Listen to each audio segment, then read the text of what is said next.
Welcome to another edition of Bowie TV Sports Spotlight. During this hour, we're bringing you highlights from our shows focused on all things sports in the DMV. Please be sure to follow us on all of our social media platforms. First, on Pitt Sports Zone, Howard University football linebackers coach Coach Gould shares his personal journey with transitioning from player to coaching. On Baltimore Ravens Rundown, we take a look at highlights and press conferences from the Ravens' big Week 8 win against the Chicago Bears. Lastly, we catch up with Candi Waller on Coaching from the Couch for game highlights and press conferences from the Washington Commanders' Week 8 loss against the Kansas City Chiefs. Don't go anywhere, and as always, enjoy this week's episode of Bowie TV Sports Spotlight.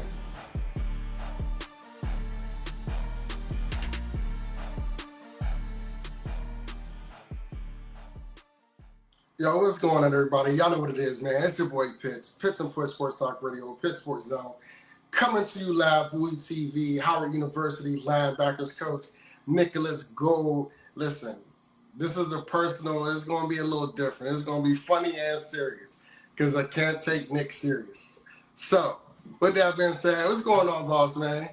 Man, what it up, cuz? How you holding up? I'm good.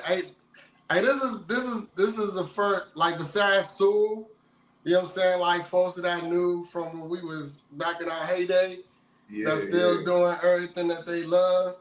You know what I mean? So look, before we get into it, let's give them a little bit of taste of how we met, bro. We don't gotta give them everything. Right? Hey, look, I'm not gonna lie to you. A couple concussions later, I don't even remember how we met. Like, I just remember it was freshman year. We was all on the 6th floor, just trying to have a good old time. You know what I mean? But the actual, like, hey, my name T, my name Nick. Like, I don't even remember. I ain't even gonna lie to you. So look. Towers Hall, for everybody that know, you know, at that point, Towers Hall was a co-ed. We had a little lounge, vending machines on the other side. And one day it was me, you, and it was Tease and Mouse. And I was and Stu, because Stu was from Baltimore. Yeah. And we were all in the lounge. And I knew Stu from Summer Emerging Scholars. And I knew Mouse from Summer. So I was like, damn, so that's how we met. And it just so happened that you also stayed on the 6th floor. Hey man, shout out to those 6th floor boys, bro. Yeah, Hey, it was good times. Time was had, dog. That part. Good times. Yeah, time was had, man. So, hey man, let's do a couple of icebreakers for you, for those that don't know. Okay. You know, if you can, what's your favorite food? Spaghetti. Spaghetti? Yeah. Okay. What's your favorite place? What's your favorite destination place or a dream destination place? Jamaica, Montego Bay. It was a great time, boy. Yes. Yeah, I agree. I had a lovely time in Montego Bay as well. Yes. Okay. If you have one, who's your favorite NFL team? Commanders. All right. Home team, baby. Home skillet. Yeah. So we met at Bowie. At that time, you was playing football, right? And you were a linebacker as well for them Bulldogs. Yep. Just talk a little bit about your journey from going from a player to a coach, and was that always in the cards for you? Was that something that you wanted to do? So it's crazy. Hopefully I don't throw nobody under the bus or disrespect nobody. But in college, man, I never thought about coaching. Like never paid attention to it. I was always around my coaches, even in the off season. Like I would hang around the office just to learn ball because I'm a football head. Been watching ball since I was 6, 7 years old, and so just being around the game, being around what I wanted to be, is something that was great for me. But I kind of saw how our coaches operated. So I had 5 defensive coordinators in 4 years. So just the transition of going from one guy to the next guy to this guy to that guy, I saw different personalities and how different people operated. But I didn't have any relationships to say, hey, I want to go coach with somebody that impressed me of what a coach is. And so what I am today, I didn't see when I was playing at Bowie. So after school, I was like, man, I'm gonna go into the business world, go get a job. You know, like your grandma always told you, go get you a good job, make some good money, support your family, do whatever the case may be. But I ran from it. So I ran from it for about 10 years. About 8. And I mean, I done had every job. I done waited tables. I was a janitor. I was a bus dispatcher. I had my CDL, driving metro buses for the University of Maryland. I was doing paratransit. Like, I was doing a little bit of everything. A teacher, an ISS coordinator. Like, I kind of did a little bit of everything. And I got in trouble for everything. And it's like the small little things that people saw in me, it was something that either bothered them or something that, you know, I just instinctively did that would kind of get me in trouble, where it was just like, now all I want to do is just gel people together, get people together, and let's go attack a mission, just like on the field. And then in what was it, 2009, 2010, I was kind of working part time at the church, essentially. When I went to the Soul Factory, and I was with the youth group, so I was like, yeah, this is what I'm gonna be. Go to work during the day, and then when it came down to service and serving my community, I'm gonna just serve my community and just be an advocate, community leader, whatever the case may be. Then one of my boys at the church was like, yo, we started a football team. I notice every Sunday you out here with these kids, teaching them routes and teaching them things to do. Why don't you come on out? I was like, nah, I don't want to be no football coach. I ran from it. And then that next year, he asked me again. I came on out and I bit the bug. Like I got it. Like it was just in me. I mean, to the point where in 2011, my oldest son was born. I took a sabbatical for a couple weeks from work so that I could stay at home with the missus. And I was coaching at DeMatha High School with the freshman team and the PG Chargers with my Pop Warner team, the same year. So like Monday, Wednesday, Friday, I would be with the PG Chargers in the evening. Monday, Tuesday, Wednesday, I would be with DeMatha, and the games was on Wednesday. So Wednesday practice, I wouldn't be there because I was coaching at DeMatha. But then I was just like, all right, cool, let's keep going with it. And then it's just, hey man, this level's too easy. So I started going up levels from there. And then, you know, I was kind of settled at Bowie. I was like, yeah, this is home, this is my place. But then a couple things transpired, and it was just like, nah, I need to get away from home in order to really experience what ball is, because I was comfortable. Yeah. So go ahead. I'm sorry. No, I'm sorry. Go ahead. And I'm like, everybody know me. I don't like being comfortable. Like that ain't me at all. So like, I had to step out the box and, you know, kind of step on faith and try to meet new people and just do different things. Absolutely. And before I talk about the comfort zone, definitely want to, because Instagram comments don't show here, but Wayne Kof and Big Ruh Black from Bowie, we already know that's big brother to a lot of us. Yeah. Wayne said, my guy, Coach Nick, extremely proud of you, my guy. I remember our talks, and now look at the man you have become. Man. And you know what's crazy? Make me cry, dog. That's crazy. But you want to know what's crazy, man? The same way that you leaned on Wayne, and the same way that you had those conversations with Wayne, I did too. Yeah. You know what I'm saying? And it's crazy that how, you know, even though even though for me, I wasn't an alpha, I wasn't in any fraternities, but the way that I was able to gravitate and really lean on some of them older upperclassmen and those juniors and freshmen, seniors, you know, and the way that they like really umbrellaed us, you know, it was a real love. And Wayne is definitely one of those that has always shown that love. Every time you see him, it's love. So shout out to you, big bro, because I can only imagine.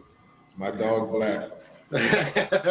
When you talk about being comfort, man, that's one of the things that, it's something that I share with my sons a lot is, the comfort of being complacent, right? Because when we're comfortable, we don't look to strive for new heights because we're surrounded in an environment that we feel no matter what happens, I'm always going to be good. And sometimes being uncomfortable, and it helps us grow. It shows us that it's boundless, right? Our ceiling is higher than what we placed it.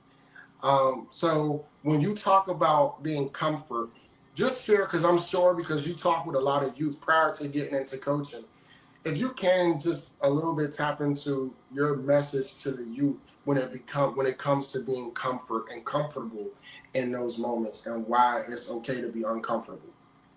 So for me, I like, it's crazy because I just got an itch, and that itch is like, it's from my childhood. So my childhood wasn't a good one. It wasn't, like I told one of the players yesterday, like, we ain't had syrup in the house. We ain't had certain things. I was making sugar toast, sugar sandwiches. We wasn't making sugar water. You know what I mean? He was like, sugar sandwich, like, Yeah. So just letting people know, like, my personal opinion is you never grow in comfort. Like, you just get fat and lazy, and things never really get produced. And so my whole life hasn't been comfortable, and I just learned, hey, look, the growth process is about stretching you. It's about pulling you. It's about poking you and prodding you. It's about pulling that scab off and figuring out what else needs to be healed. And it's a life ever journey where when I'm comfortable and I'm sitting in,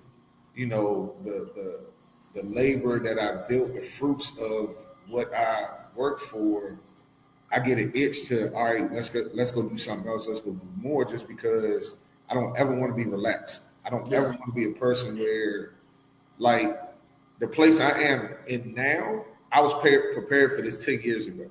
You know what I mean? And it's like, I'm never working for tomorrow now. I worked for tomorrow 10 years ago, a decade ago. So it's just like, I had a couple people in my life, man, as a kid, who always told me, hey, look, you got to do this, you got to do that. And as a kid, I was just like, man, I'm smart. I procrastinate and I get things done at the last minute. Like, I remember our sophomore year at Bowie, I didn't go to class till homecoming. Like, and I still got a 2.8 that semester. So, like, when it comes down to hustling and bustling and trying to figure out how to be efficient, like, that's a skill set I have. It's just a gift. Yeah. But I tell these kids, like, you don't know what's going to happen. Like, as a kid, man, I was happy to see 21. Like, I'm 44, bro. Like, I wasn't expected to be 44. Like, as a kid, it's just like, all right, if I can make it to 21, I'm good. But these kids have it so well and so set up. It's just like, hey, man, don't ever relax. Like, somebody had a thought to create Zoom, right? But I guarantee you, a kid was like, well, maybe, what if we could do this one day? And then just, and that was it.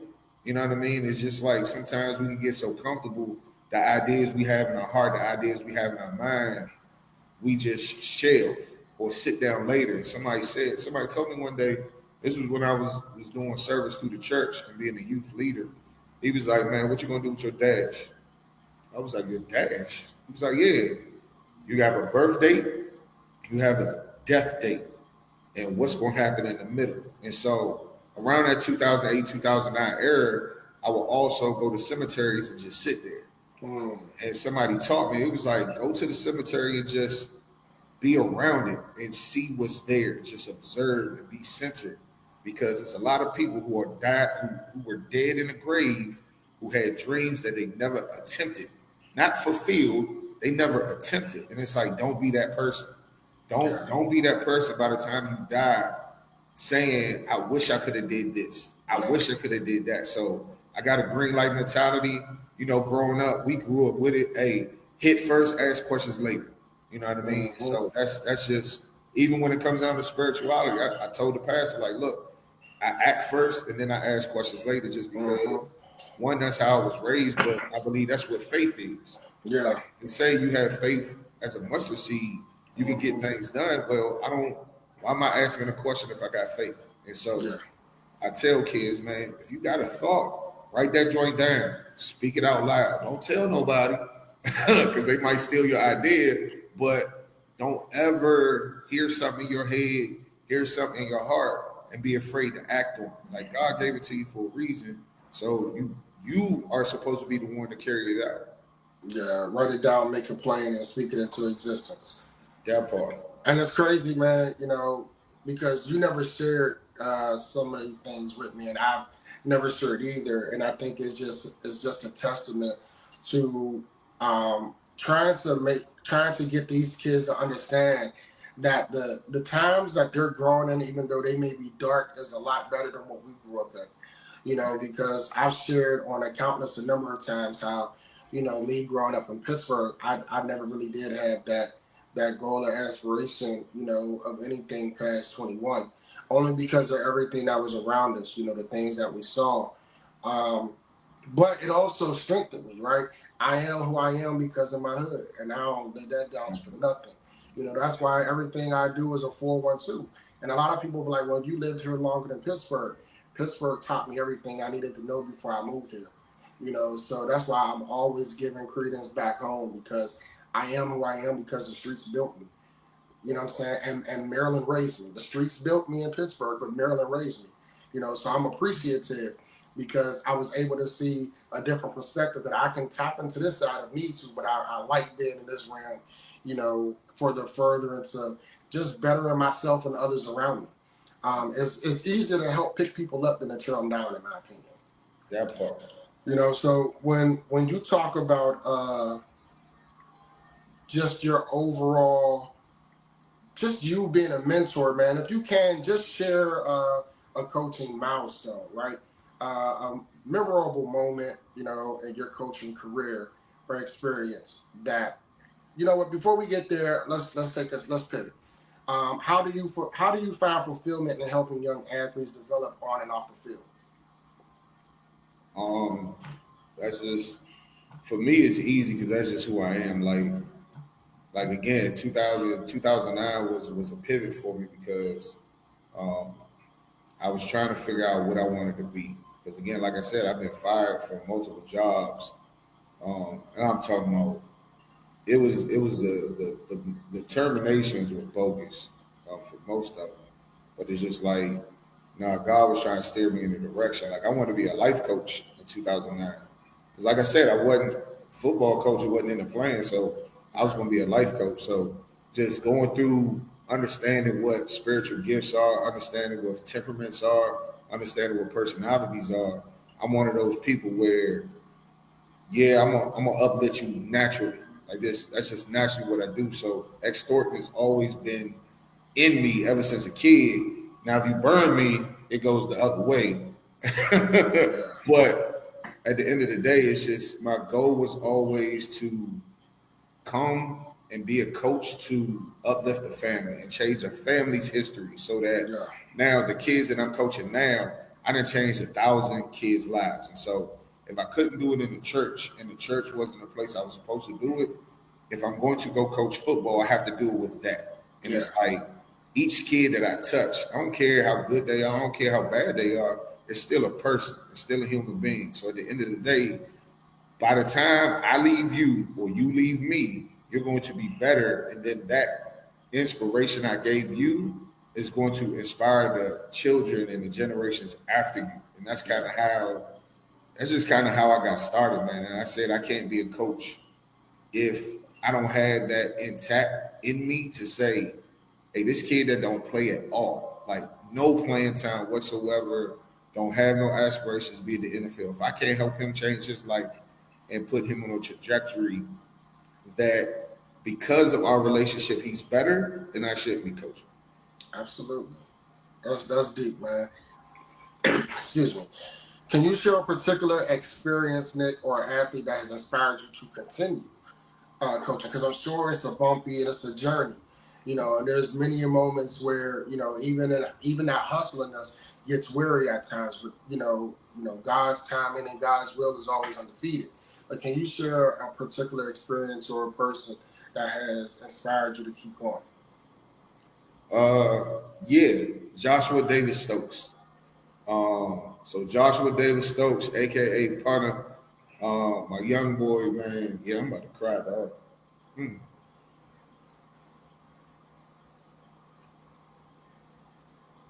So remember what I said about just uplifting. So 2014, I get to Bowie, and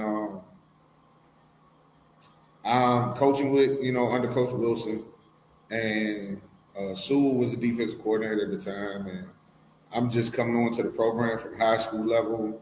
I'm not I'm not nobody, you know. My dog Charles Grant was a linebacker coach, and I'm just like, yeah, I'm here to just help and assist.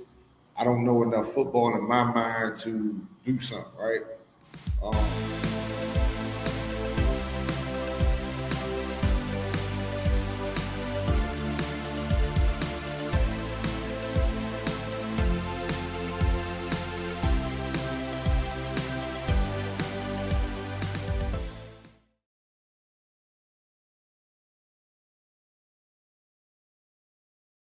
This is Carito Parks with Bowie TV. The Baltimore Ravens, they came back from the bye week and they got the victory, a 36-16 win over the Chicago Bears. And it was important because this team came back and said that they believe that they could still make the playoffs. And they were able to get this win with backup quarterback Tyler Huntley. Now, this is not Tyler's first rodeo with the Ravens. He is a familiar face around the building. And Coach Harbaugh said that in training camp, they talked about his possible return. Huntley said that in the time that he was not playing, he became a more complete player. And he's also been around the league with some other teams. Here's how he saw that all play out today for him.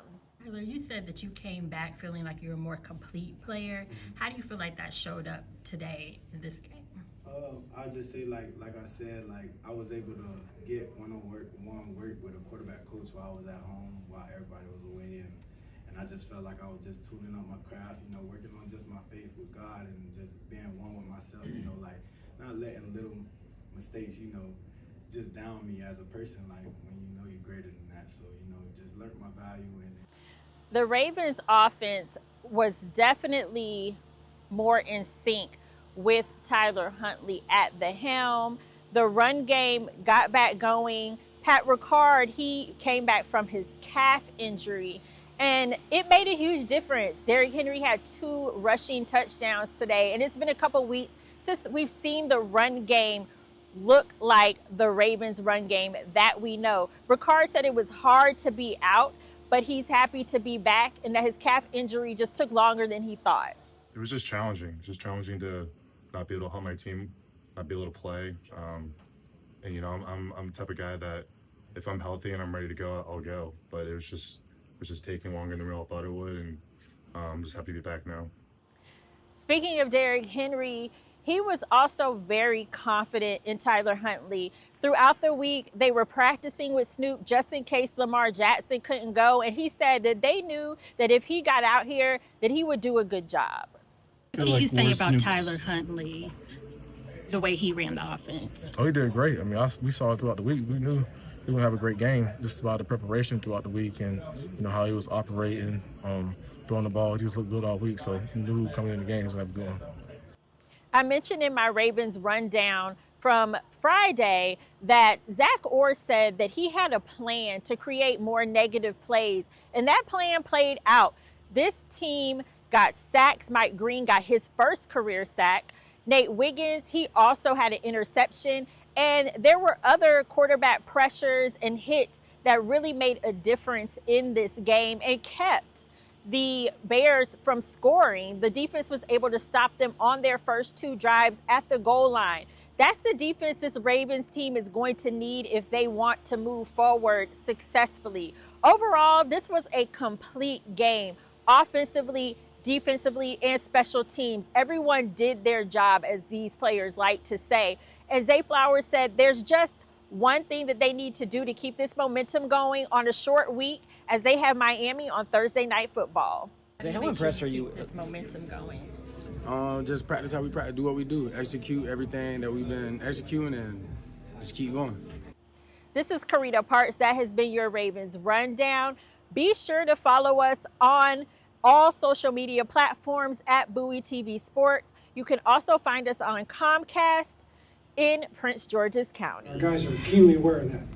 And they'll turn it around tomorrow and they'll be ready to get to work on the offense down there. So, but I can't emphasize enough how proud I am of the players and the coaches and everybody involved. I thought our defensive coaches had a great game plan. It was excellent. It was executed in an excellent way by the players throughout the game. And the offensive coaches had a great game plan. I thought Todd his play calling was just incredible, on point, really effective.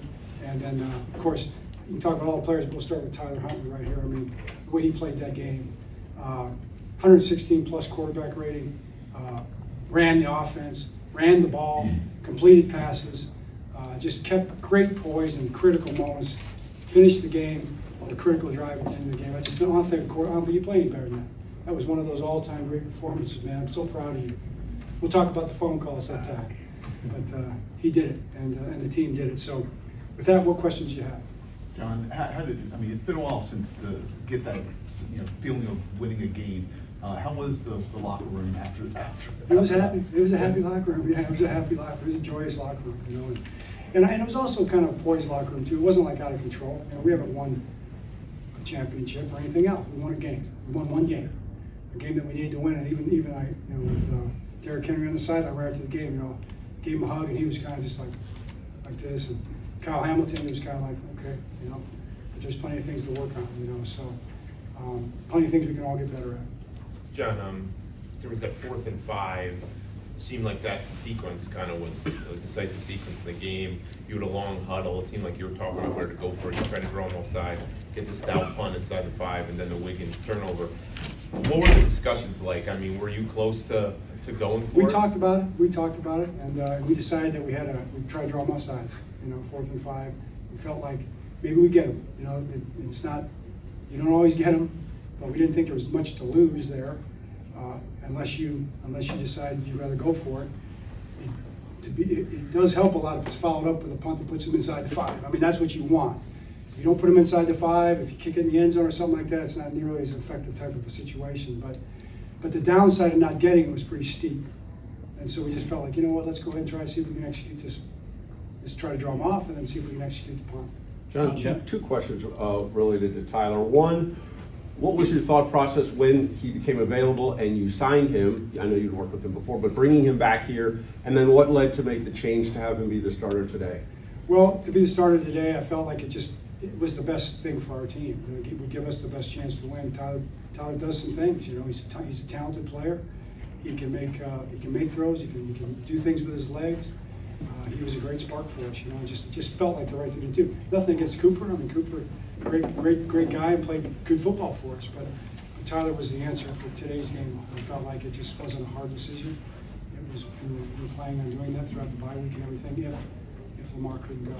Tyler, this summer when you get cut and you come to the ring, was there any point that you ever think that a moment like this might not, you might have had that last moment, you might not have an opportunity like this again?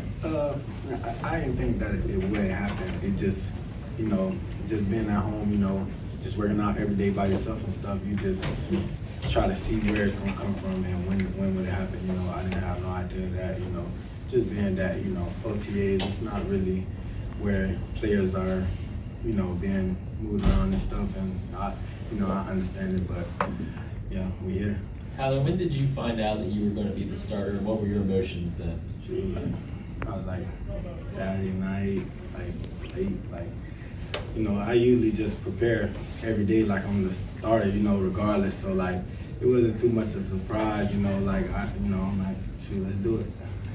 Tyler, what do you remember of this phone call that John had mentioned about this summer? Hey, maybe you can come back here. What do you remember of that? Yeah, it was I'll say it was early in the training camp, and I got done working out hard, and I was just like, man, I would love to play for the best team in the National Football League again. So I just text Harz, and I was like, give me a call. I know you're in camp. Just give me a call when you got a chance. And he called me right back. I ain't expecting him to call right back. He was like, and we just went on and just talked, and it was just like relationships last forever. So I was just grateful for that. Is there any sort of like, between you and anyone on this team, or maybe just in your heart, just any disappointment that lingers over that one playoff game you played 2 years ago against the Bengals and What do you mean, coming up short? Just, does that linger at all in your mind, or does it feel like a performance like this helps kind of cleanse the palate? It hurt it then because, that was our last game and I got to sit at home thinking about that play forever. But other than that, we got a lot of disappointments during the day, like more than just, fumbling, like, hey, it ain't nothing. Tyler, you said that you came back feeling like you're a more complete player. How do you feel like that showed up today in this game? I'll just say, like I said, I was able to get one-on-one work with a quarterback coach while I was at home, while everybody was away, and I just felt like I was just tuning up my craft, working on just my faith with God and just being one with myself, like not letting little mistakes, just down me as a person, like when you're greater than that. So, just learned my value and then just that's why I felt like I'm more complete now because I know my value. How did it feel to have Patrick on the field this game? Great to always have Pat out there. Get back in the swing of things. Had a great week of preparation. We're excited to have him back. Derek, what worked for you guys offensively today? Obviously, scoring has been rough here recently, but that wasn't a problem for you guys today. We were executing. We were able to get in drives, get some plays going, have some explosive playmakers making plays. Some did a great job finding them. We got down there a couple times where we came up short. Got to turn those into touchdowns, but overall, I felt like we got in momentum, got in the rhythm, was able to put some points up. What can you say about Tyler Huntley, the way he ran the offense? Oh, he did great. We saw it throughout the week. We knew he would have a great game just about the preparation throughout the week and how he was operating, throwing the ball. He just looked good all week, so he knew coming in the game he was going to have a good one. How good does it feel just to get the win, just to get that basis? Feel better than the loss, I'll tell you that. we didn't have, but yeah, just proud of everybody. All the hard work, like I said, in preparation this week. It was great to put all the work in, let it pay off with a victory. Derek, with that first touchdown, against the Bears, you moved past Walter Payton on the career touchdown runs list. You're fifth all time now. What does that mean for you, moving up on that list? Like I said in the interview earlier, I'm trying to be so appreciative, but all I can think about is, some of the runs in the game that I like to have back. But I'm always going to pay homage to the one that came before me. Such a cool thing. I've been blessed with the teammates and coaches I had throughout the years to reach that milestone. But still more to do, and looking forward to being better. Especially how far Keaton Mitchell has come since the injury and then coming back and kind of waiting his turn. How much did it mean to you guys to see him make some big plays there late in the fourth quarter? Oh yeah, it was huge for us. Wink, call him Wink, with that speed, I'm sure everybody knows that, and you've seen it out there. So very proud of him getting the opportunities that he had, take advantage of them, and there'll be plenty more to do. He'll have a job today. Coach Harbaugh said at the podium that he saw you at the end of the game kind of not super elated with a win, and insinuating that there's probably more to look forward to. Take us through the mindset there at the end of the game. I'm just my worst critic of myself, very critical of myself, and it's not anybody else, it's just me, battling myself and my thoughts. So it's just mad at myself, but I'll get through it, watch the film, move past it, even though it'll be hard. But just get ready for Miami. It's going to be a quick turnaround, so gotta lock in on that one. Gotta flush this one. Especially, with the turnover struggles in the last month or so. How nice is it in what was mostly a close game for most of it to see 0 turnovers given up this week? I think we always say we take care of the ball and keep the ball on our side, and we give ourselves the best chance to win the game. And like over the past couple of weeks, self-inflicted wounds, and we want to those not to happen, just so we put ourselves in position to win. And so everybody did a great job doing that today. Jose, certainly, how'd you feel with Tyler out there and camaraderie between you and him out in the field today? We was confident the whole week. We already knew if Snoop played that he was going to have a good game because he kind of resembled how our offense played. You know what I mean? Like, him and L got similar. They both can run. They both can pull the ball. They both got a great arm. So we was confident. John talked about this being a big game that you guys won today. Do you feel like you came into this game with the idea that this is a bigger regular season game than usual considering the circumstances? Absolutely, cause we was 1-5. So I mean, you don't want to lose and go 1-6. We would rather have 2-5 than 1-6. So from here on out, all the games gonna be important. Snoop was clearly targeting you a lot early in this game. Did you feel like this was a game where he was going to lean on you to kind of help jumpstart this offense? I knew he was going to lean on all of us. D-Han, me, Mark, Light, Bait, and we all made big catches. D-Hop, you all made big catches in this game to, help him out and move the ball. What do you think is this game and the way you guys responded after the bye week says about this team? We ain't done yet. We're just getting started. We ain't done yet. Scoring is obvious. Have an advantage with their top 3 corners down? Yeah, but we ain't even pay attention to that, if I'm being honest. We ain't know whether, this whole week, whether they were playing or not. But, I mean, we did what we did, and we came out with a win, so. How do you balance, you're missing your quarterback, they're missing their cover guys? So we even, right? You and Snoop talk about the long run he had and he ran up your back? Yeah, man, the whole, he should have broke right. The right side was open. He got this man pushing me in the back. But, hey, we got the first down. We ended up getting some points out of that, but it's all right. The offense has obviously struggled to score recently, but what do you think, what changed today? Why were you guys so successful today? Man, we just believed in the system today, and we just went out and played, and we knew we had to finish if we wanted to win. What can you say about Thursday? I mean, you enjoy this when you had to have it, but you can't dwell, can you? I mean, we probably focus on Thursday now. Everybody probably enjoying the win, but we ready to get to Thursday, try to move to 3-5. How impressed are you? This momentum going. Just practice how we practice, do what we do, execute everything that we've been executing, and just keep going. How impressed are you with Tyler Huntley and what he's able to do? Super impressed. It's hard to move around the league and then come somewhere and have to win some games, you know what I mean? So I'm super impressed. That's hard to do. What does Tyler's relationship with you over the years mean in a game like this? I mean, does it help that you've gotten to know him over the last few seasons? He know I got his back, so whatever he with, I'm with. And, me, him, L, all of us, we all got a good relationship, so whatever he with, we was with. So we was ready. Obviously, we've been struggling in the red zone up to that point, so it was just good to get in. I think it pushed it to 10 at that point. Great play call by Monk. Good timing. Snoop sold it. Good play. Charlie, a touchdown on National Tight Ends Day. How about that? I know. We celebrate here. So it's good to get that. We needed to win. We were joking before the game. It's a must win or can't lose. Same thing. You got to get a win. And what a team game. Defense, offense, special teams, it's just a good Ravens team win. To that point, what was the energy like in here coming into this game and then finally coming off the field with a win? I mean, I think that obviously it's hard when you lose 4 in a row. You just keep saying the same thing. Keep getting better. Keep getting better. That's the only thing you can do is NFL.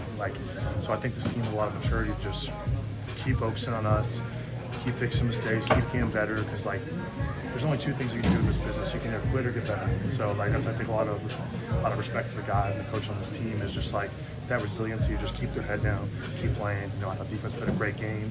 We put them in some bad spots in the first half. 3 and outs, they did a great job. Special teams made Jordan, Tylen, DeAndre, and then offense did a great job. O-line moved the ball. Great team win. Charlie, about Tyler and his games down to come in and give us offensive spark. Oh, Snoop. Sorry. Sorry. I'm thinking Linderbaum. I don't really know how the center did. I assume he did great. He's a beast. Just gritty. The guy got here 4 weeks ago.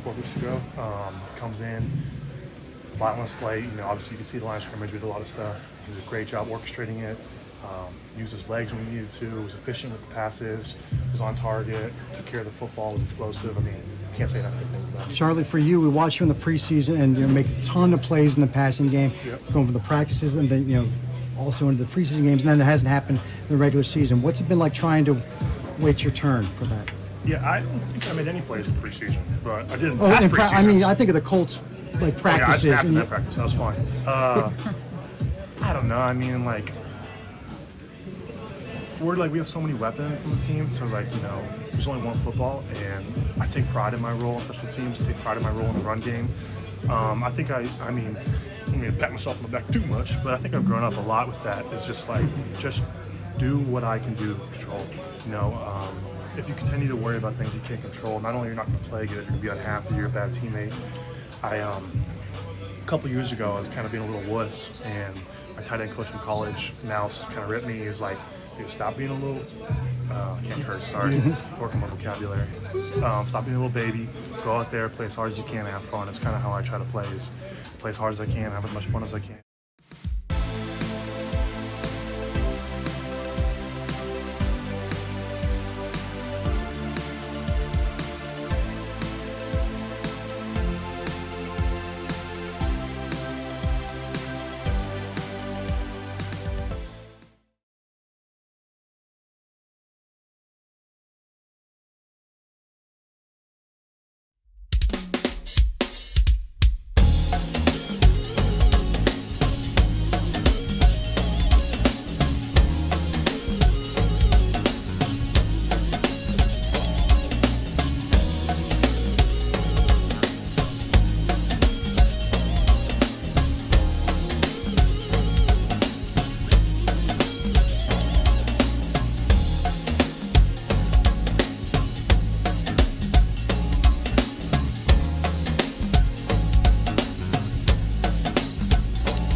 I thought heading into the game and early in, the energy, the juice, and the speed, I saw and felt that from the minute we stepped on the field. And that's honestly what we're looking for. But, man, did we leave a lot of opportunities out there tonight. And you cannot leave that many chances out there and expect to win, especially against this team. Not capitalize on the turnovers, not winning our fourth downs. They did.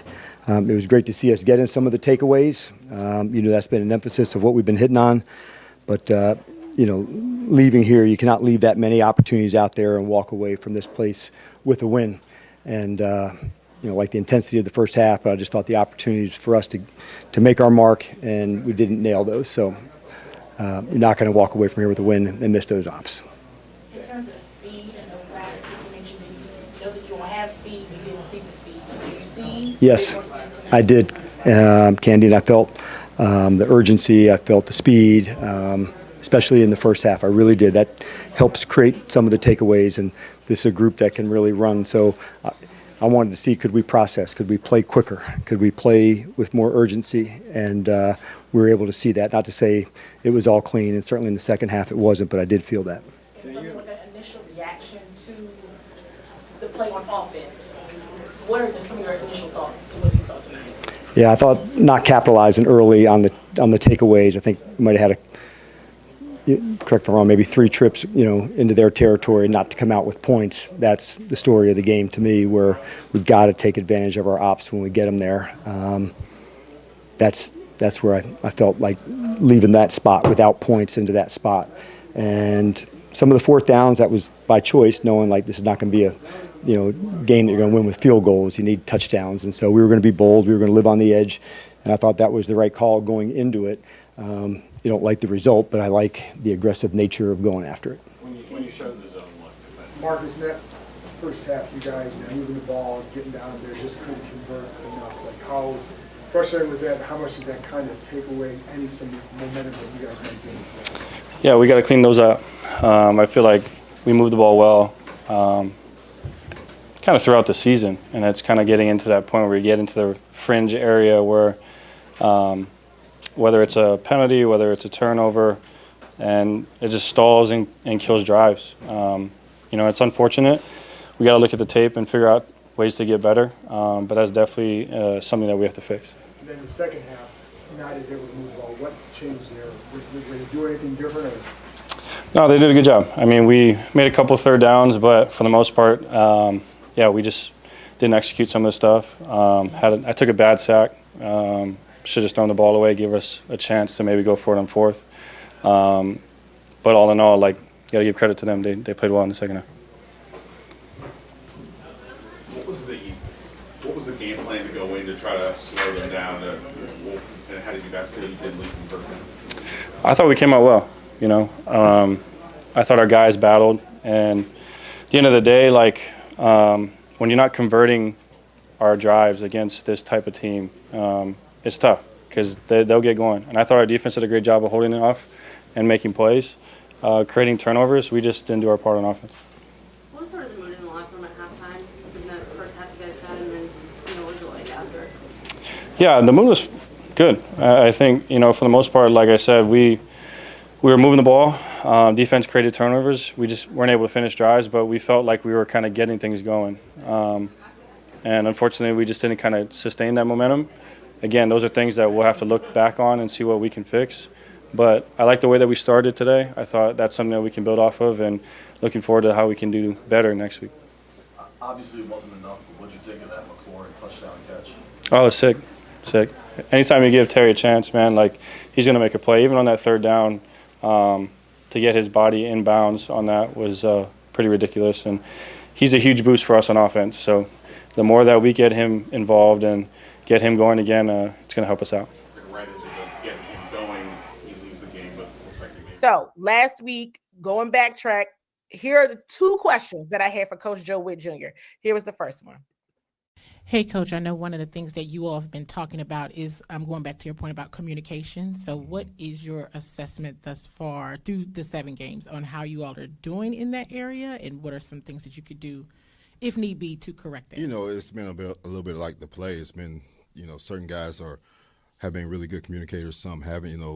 Nobody really talks about the loss of Will Harris, who was a really good communicator.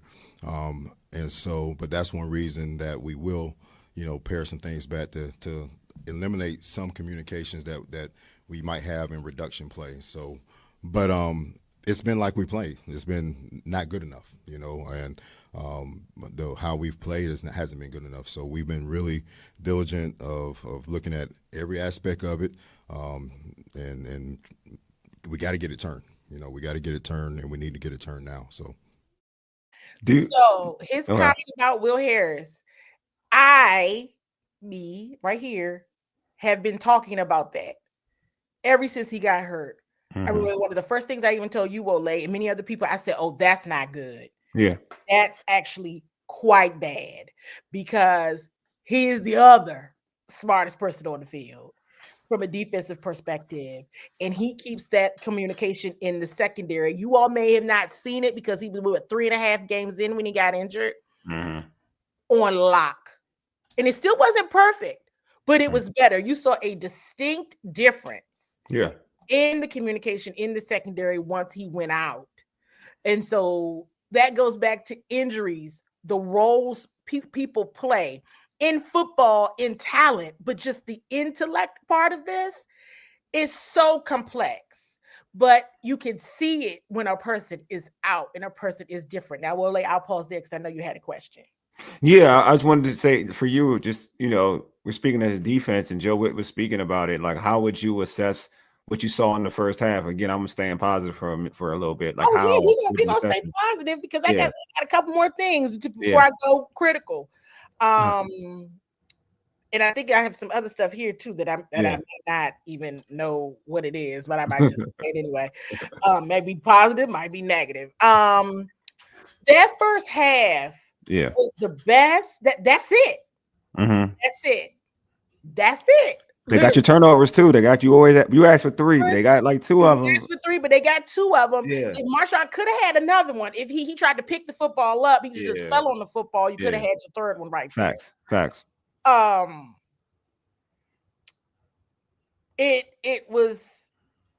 was it. 30 solid minutes of exactly what you want to see. They came out with the energy. I didn't watch it all the way through, being completely transparent, but I definitely watched some of the TV version. And the defense was as hype as I've seen them before a game. Which I was like, oh, okay. They're very hype. They're real hype. They were hype. I see that. Haven't seen that.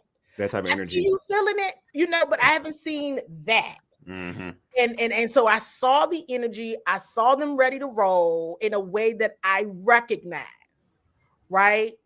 And that was it. Where I got confused, it was like nobody else thought Patrick Mahomes wasn't going to come out there like what you're not going to do is, right? It was like, that's where I start to get to. And now this might be more negative, but it's okay. Proactively, you knew that was going to happen. Who didn't know that was going to happen? Yeah. You know what I mean? It becomes now this is objective playing field. This is Patrick Mahomes on Monday Night Football in Arrowhead Stadium. And you played penalty free in the first half. In the first half, you played cleaner football. Yeah. Clean, penalty free. Just stay away from the penalties. You're not going to win these calls. They ended up winning a couple, though, which was interesting. But look at what you had to do. You had to get some botched calls at first, right? In order to get you some later on. Quite a few botched, but we're not going to get into that. But it's one of those situations where that was the best you were going to get. 30 solid minutes. The defense not allowing any points once the Chiefs got the ball back before the half. I said it. I actually posted that. I said, now that was very good. Yes, it was. Very good. But that was also a sign for somebody like me. Oh, Patrick Mahomes going to light them up in the second half. I do. And he said that in his vote. Basically, he didn't say it like that in his press conference, but what he said was they had to adjust. Yeah, I do think that. Yeah, different. But his players, see, here's the Yeah. thing about a Patrick Mahomes. Not only is he athletic, he is a genius. He is smart. His players even say, or his teammates even say, he's unpredictable. Sometimes he understands the call. They know the call. They get out there. He's somebody who's going to go through his first, second, third. He going to make up something. If he see it, he'll create it, and you just got to roll with it and be ready to rock with them. He got surprised in the first half. I think that was what it was. I think he was more surprised more than anything. Like, oh, wait, whoa, they know what I'm doing. One of the things that Marcus Mariota said about the Kansas City Chiefs was that they're so unique. They change from year to year. Sometimes they change from game to game. It's just, it's hard.